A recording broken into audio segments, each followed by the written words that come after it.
कामठी विधानसभेत जनतेनं 1,75,000 मत देऊन 41,000 मतांनी मला विजयी केला आहे आणि नागपूर जिल्ह्यात आज मी पहिला जनता दरबार घेऊन जनतेशी संवाद करत आहे। लोकांचे प्रश्न सोडवण्यासाठी हा उपक्रम आहे। वाईट वाटतं हे महाराष्ट्राचे 14 कोटी जनतेचा अपमान आहे।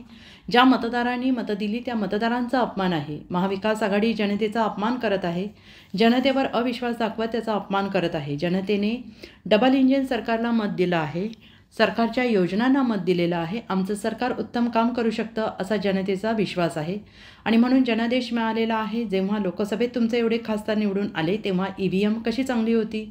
नांदेडच्या पोटनिवडणुकीमध्ये काँग्रेसचा उमेदवार जिंकला, तिथे ईव्हीएम चांगली होती। ईव्हीएम मॅनेज करून आम्ही 1,500 मतं अधिक घेऊन जिंकलो नसतो का? लोकसभेच्या पराभवातून आम्ही आत्मचिंतन केलं, शिकलो, पुढे गेलो आणि जिंकलो। सध्या महाविकास आघाडीवाल्यांना झोप लागत नाहीये, जेव्हा झोप लागायला लागेल तेव्हा ते शांत होतील। जनतेने डबल इंजिन सरकारला मत दिलं।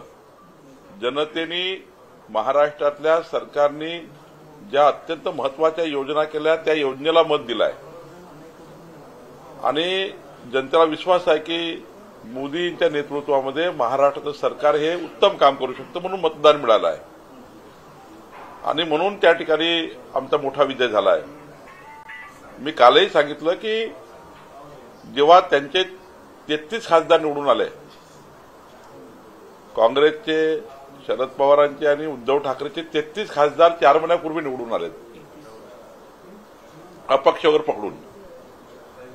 पण मला सांगा तेव्हा तुम्ही ईव्हीएम बद्दल का नाही बोलले, तेव्हा मशीन बद्दल का नाही बोलले?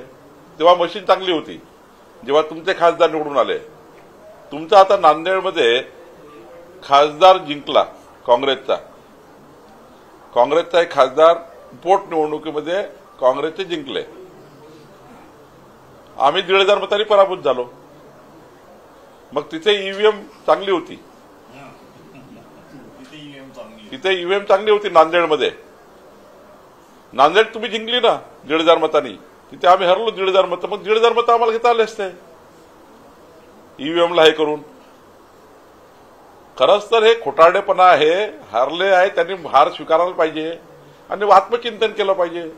आम्ही जसं आत्मचिंतन केलं लोकसभेच्या पराभवातनं आम्ही जे शिकलो त्यातनं आम्ही आमचं आत्मचिंतन केलं आणि पुढे गेलो। आम्ही बूथवर काम केलं, आम्ही मतदान केंद्रावर जाऊन त्या ठिकाणी जनतेला भेटलो। पर्सेंटेज ऑफ व्होट वाढले, यावेळी मोठ्या प्रमाणावर जनतेने मतदान केलं आणि त्यामुळं लोकसभेच्या निवडणुकीत आणि विधानसभेच्या निवडणुकीमध्ये त्या ठिकाणी मोठ्या प्रमाणावर जनतेने लोकसभेनंतर मतदान केलं आहे। मला असं वाटतं की खोटारडेपणा करतील, 2-4 दिवस त्यांना झोप लागत नाही आहे। जेव्हा झोप लागायला लागेल तेव्हा ते त्या डोकं शांत राहील। भाजपचे निरीक्षक दिल्लीतून येणार आहेत, नेता निवडणार आहे, 19 तारखेला बैठक आहे, असं काही नाही अजून तरी तसा निरोप नाही आहे। जसा निरोप येईल तसा कळवू। कधीपर्यंत मुख्यमंत्र्यांना प्रचंड उत्सुकता लागली आहे। मी कालही सांगितलं की अलायन्स गव्हर्नमेंटमध्ये थोडा वेळ लागतो, कारण त्यांच्याकडे कुठले मंत्रिपद, आमच्याकडे कुठले मंत्रिपद, अजितदादाकडे कुठले मंत्रिपद, किती आकडा असेल, त्या पोर्टफोलिओ काय असेल, पालकमंत्री कुठल्या कुठल्या जिल्ह्याचे कोण असणार आहे, म्हणजे कुठल्या पक्षाचे असणार आहे, हे सर्व सूत्र तयार करायला लागतं। नुसतं मुख्यमंत्री आणि उपमुख्यमंत्र्यांची शपथविधी नाही आहे, तर या सर्व सूत्रात पूर्ण करून मग सरकार बनवावं लागतं। त्यामुळे त्यांच्याकडले आकडे, आपल्याकडले आकडे, त्यांच्याकडले आकडे, त्यांच्याकडले पोर्टफोलिओ, मला असं वाटतं थोडा याकरता काही काळ जाईल, पण लवकरच त्या ठिकाणी सरकार बनेल। कधीपर्यंत होईल? डिसेंबर उजाडेल की या महिन्यात होईल असं वाटतंय तुम्हाला? शपथविधी मुख्यमंत्री आणि उपमुख्यमंत्र्यांचा असं आहे की मी वारंवार सांगतो आहे की फक्त वेळ कशाला लागतो आहे? 3 पक्षाचे आपापले मंत्रिपद, पालकमंत्रीपद, त्यांचं पोर्टफोलिओ, ह्या सर्व बाबीला जेव्हा सरकार बनतं तेव्हा सर्वच बाबीचा विचार करावा लागतं। हे मुख्यमंत्री पदाची शपथ घेऊन काही पूर्ण सरकार नाही बनणार ना, सरकारमध्ये बाकी आहे, बाकी गोष्टीचा निर्णय करावा लागतो। 3 पक्ष आहे, 3 पक्षाला काय काय मिळणार आहे त्यावरही शिक्कामोर्तब होईल आणि मला वाटतं मग सरकार बनेल। 75 तासानंतर होईल का हे? साधारण म्हणजे 3 दिवसानंतर डिसेंबर महिना उजाडेल काय? नाही, याला डिसेंबर उजाडेल की नोव्हेंबरमध्ये होईल हा काही पॅरामीटर नाही आहे। आता केअरटेकर मुख्यमंत्री आहेत एकनाथ शिंदेजी। मला असं वाटतं की सर्व 3ही पक्षाचं आमच्यासोबत आलेले घटक पक्ष आहे, त्या घटक पक्षाचं सुद्धा आम्हाला मत घ्यावं लागेल पण एकंदरीत जेव्हा सरकार बनेल तेव्हा सरकार हे पूर्ण क्षमतेने बनेल, पूर्ण सर्वात व्यवस्थित पद्धतीने सर्वच पक्षाला न्याय मिळाला पाहिजे असं सरकार बनेल. अशी चर्चा आहे. गृहमंत्री पदाची ती मागणी करत आहे. त्यांनी उपमुख्यमंत्री पद नाकारलं आहे, केंद्रातलं मंत्रीपद नाकारलेलं आहे, गृहमंत्री पद द्यावं असं त्यांची मागणी. मला याबद्दलची फार माहिती नाही आहे, कारण याबद्दलचा सर्व निर्णय आमचं केंद्रीय नेतृत्व आणि 3 नेते बसून करतात. संघटनेचं काम आहे, आमचं काम आहे की संघटनेच्या माध्यमातून आमच्या पक्षाला मजबूत करणे. आमचा पक्ष सरकारमध्ये जो आला आहे अजून त्या ठिकाणच्या जबाबदाऱ्या वाढल्या आहे. संघटना आम्हाला पुढे न्यायची आहे. मी कालही सांगितलं की 1,51,00,000 सदस्य संख्या असणारा पक्ष आम्ही करणार आहोत. याकरता आम्ही काम चालू केलं आहे. शेवटी सरकार बनण्याची जबाबदारी आमचे नेते आणि आमच्या केंद्रीय नेतृत्वाची आहे. लवकर करतील. पक्षाचं प्रदेशाध्यक्ष म्हणून काय वाटतं तुम्हाला? 132 आमदार निवडून आले. कोण मुख्यमंत्री आहे मनातला तुमचा आणि तुमच्या आमदारांच्या मनातला कोण मुख्यमंत्री? असं आहे, तुम्हाला माहिती आहे भारतीय जनता पार्टीच्या प्रत्येक कार्यकर्त्याला, प्रत्येक नेत्याला वाटतं की महाराष्ट्राचे नेते देवेंद्र फडणवीस मुख्यमंत्री व्हावे. मी मागेही सांगितलं, एकनाथ शिंदेच्या कार्यकर्त्याला वाटतं की एकनाथ शिंदे व्हावे, अजितदादांच्या लोकांना वाटतं अजितदादा व्हावे. यामध्ये मी वारंवार सांगतोय की 3ही पक्ष, आता हे तुम्ही एका पक्षाचं बाकी पक्षाचं मी सर्वच सांगतोय. माझं एवढंच म्हणणं आहे की मुख्यमंत्री योग्य पद्धतीने शपथ घेतील, लवकरच महायुतीचा मुख्यमंत्री येईल आणि शेवटी जेव्हा सरकार स्थापन होईल तेव्हा महायुतीचा मुख्यमंत्री असणार आहे. स्थानिक स्वराज्य संस्थांमध्ये तुम्ही महायुती म्हणून लढणार आहात की वेगवेगळी भूमिका असेल? कारण कुठे स्थानिक स्वराज्य संस्था नाही, स्थानिक स्वराज्य संस्थांमध्ये हा त्या जिल्ह्यातले आमचे नेते ठरवतात. हा काही राज्याचा निर्णय नाही, ही राज्याची निवडणूक नाही. समजा पुण्यामध्ये वाटलं तर पुण्याचे कार्यकर्ते निर्णय घेतील, तिथले पदाधिकारी निर्णय घेतील, मुंबईत निर्णय घेतील. हा निर्णय स्थानिक स्वराज्य संस्थेचा असल्यामुळं त्या लेवलला जे निर्णय होतील ते मान्य करावे लागतील. पालकमंत्री पदावरून पण बरीच रस्सी सुरू आहे. प्रत्येक जिल्ह्यामध्ये होर्डिंग्स लागल्या, त्यांचे समर्थक दावे प्रतिदावे करताना दिसतात. म्हणून मी आधीच सांगितलं की सरकार जेव्हा बनतं ते सरकार हे सर्व बाबीचा विचार करून बनतं. कुठले पालकमंत्री कुणाचे असणार, कुठले मंत्री कोण असणार, कुठले खाते कुणाला असणार, या सर्व बाबीचा एकंदर विचार होईल आणि मला वाटतं मगच त्या ठिकाणी सरकारमध्ये योग्य पद्धतीने सरकारचं गठन होईल. हम एक है तो सेफ है असं म्हणत शिवसेनेनं मुख्यमंत्री पदासाठी अभियान सुरू केलं एकनाथ शिंदेच्या. मी वारंवार सांगतो की एकनाथ शिंदेच्या लोकांना वाटेलच नाही एकनाथ शिंदे मुख्यमंत्री व्हावे, भाजपच्या लोकांना वाटेल देवेंद्रजी व्हावे, का वाटणार नाही? त्यामुळं हा चालू राहील.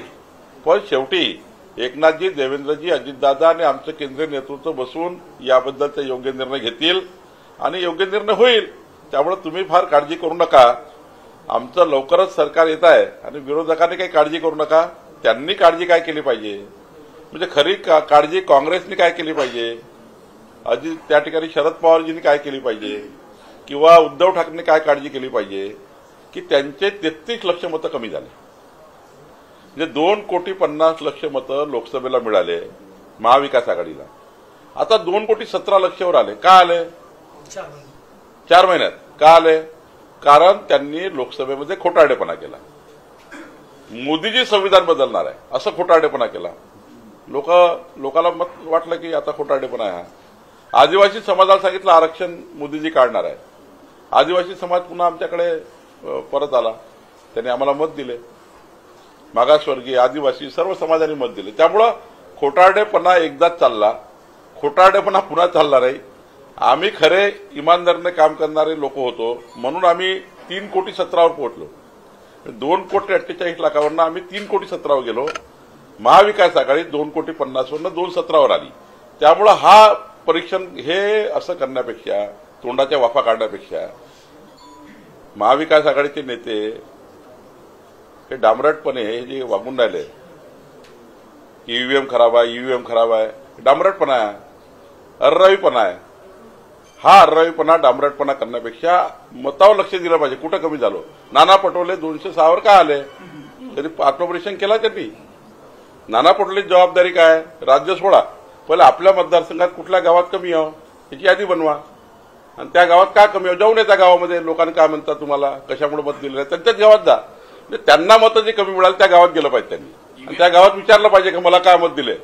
ईव्हीएम संदर्भात आता आंदोलनाची तयारी पुढच्या काळात करत आहे, म्हणजे बाकीचे प्रश्न बाजूला राहिला आता ईव्हीएमच्या संदर्भात आंदोलन काहीतरी आपली कपडे वाचवणे जनतेने पूर्ण त्यांचा कार्यक्रम केला, करेक्ट कार्यक्रम केला आणि 440 व्होल्टचा करंटही दिला. त्यामुळं मला असं वाटतं की जनतेने काय तुम्हाला हे दिलाय, मॅन्डेट दिला, त्याचा विचार केला पाहिजे आणि त्यावरनं आपण पुढे आपला कारभार केला पाहिजे. जसं आम्ही लोकसभेमध्ये वारंवार सांगतो, आम्ही कमी झालो. मोदींच्या निवडणुकीमध्ये आम्ही मतं देऊ शकलो नाही, आम्हाला मतदान नाही मिळालं जनतेचं. आम्ही काही नाराज थोडी झालो, आम्ही ईव्हीएमवर काही खापर थोडी फोडलं. आम्ही आत्मपरीक्षण केलं आणि आम्ही त्यातून काही शिकलो. हरण्यातून शिकावं लागतं आणि शिकून जिंकावं लागतं. त्यामुळं आम्ही आमचं काम बरोबर केलं आहे. पण जे आता पराभव सहनच करायला तयार नाही आहे आणि पराभव हा ईव्हीएम फोडायला तयार आहे, तर पुन्हा पराभव होईल त्यांचा. म्हणजे आता जे काही निवडून आले 45, तर पुढच्या काळात त्यापेक्षा कमी होतील जर असे करत राहिले तर. आत्मपरीक्षण केलं पाहिजे, काय कशामुळे झालाय. महाराष्ट्राचे सर्वमान्य दैनिक समर्थ गावकरी अहमदनगर, पुणे, नाशिक, जळगाव, धुळे, नंदुरबार, सोलापूर, कोल्हापूर, सांगली, सातारा, मुंबई, ठाणे, पालघर, रत्नागिरी, रायगड, सिंधुदुर्ग, नांदेड, उस्मानाबाद, बीड, औरंगाबाद, नागपूर, गडचिरोली, भंडारा, गोंदिया, अकोला, यवतमाळ, बुलढाणा येथून एकाच वेळी प्रसिद्ध होणारे एकमेव दैनिक, सर्वसामान्य जनतेचे खुले व्यासपीठ. संपादक आहेत विश्वासराव आरोटे. मोबाईल नंबर आहे 9423 38 85 08. दुसरा मोबाईल नंबर 9423 46 72 72. तिसरा मोबाईल नंबर 75 88 15 0001. वेबसाईट आहे sgavkari.com. मेल आयडी आहे aklgavkari@gmail.com.